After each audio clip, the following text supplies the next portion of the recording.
मङ्गलबार भगवान गणेशको पूजा गर्नुहोस्। मङ्गलबार भगवान गणेशको पूजा, अर्चना र व्रत बस्दा फाइदा पुग्ने हिन्दू धर्मशास्त्रहरूमा उल्लेख गरिएको छ। कुनै पनि शुभ कार्यको सुरुवात गर्दा सबैभन्दा पहिले भगवान गणेशको पूजा गरिन्छ। मङ्गलबार भगवान श्री गणेशको सबैभन्दा प्रिय दिन हो।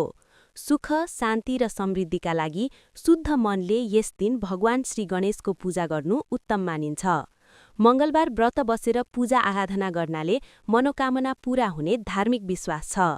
शास्त्रमा भगवान गणेशको पूजाविधि 16 भागमा उल्लेख गरिएको छ, जसमा आवाहन, आसन, पाद्य, अर्घ, आचमन, स्नान, वस्त्र, गन्ध, पुष्प, अक्षता, धूप, दीप, नैवेद्य, ताम्बुल, द्रव्य दक्षिणा, आरती, परिक्रमा पर्दछन्।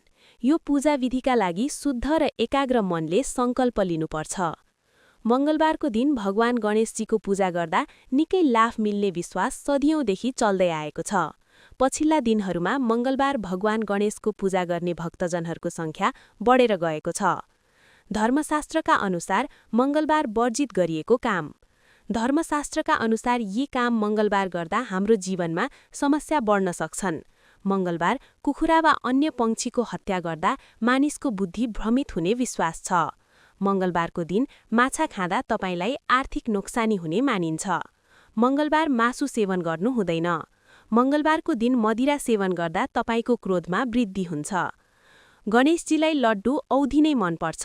यसबारे पद्य पुराणमा उल्लेख गरिएको कथा यस प्रकार छ। पूर्वकालमा पार्वती देवीलाई देवताहरूले अमृतले तयार पारिएको एउटा दिव्य लड्डु दिए। लड्डु देखेर कुमारजी र गणेशजीले मातासँग जिद्दी गरेर लड्डु माग्न थाले। तब माताले लड्डुको महत्त्वको वर्णन गरेर भन्नुभयो कि तिमीहरूमध्ये जसले धर्माचरणद्वारा श्रेष्ठता प्राप्त गरेर सर्वप्रथम सबै तीर्थको जसले भ्रमण गरेर आउँछ, म उसैलाई यो लड्डु दिन्छु। भगवान गणेशको पूजा गर्दा जप्नुपर्ने केही मन्त्र। यी 11 मन्त्र जप्दा गणेश भगवान चाँडै प्रसन्न हुने र कृपाले जीवनमा सफलता मिल्ने विश्वास छ। 1. श्री गणेशाय नमः। 2. ओम श्री गणेशाय नमः। 3. गङ गणपतये नमः। 4. ओम गङ गणपतये नमः। 5. ओम गङ ओम गणाधिपतये नमः। 6. ओम सिद्धि विनायकाय नमः। 7. ओम गजाननाय नमः। 8. ओम एकदन्ताय नमो नमः। 9. ओम लम्बोदराय नमः।